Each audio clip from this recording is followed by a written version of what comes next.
So yun na nga mga boss, dahil katatapos lang ng activity natin kanina. At na oras na ba?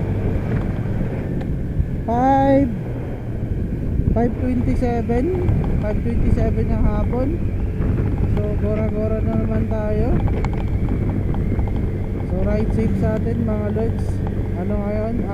March 21, 2026. Ayan.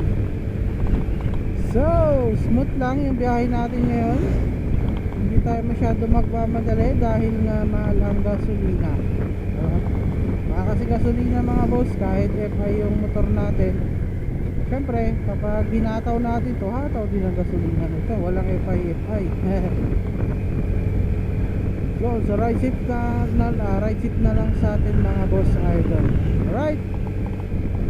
So baka ano na naman tayo nito, gagabihin na naman tayo. Yun lang for today's video.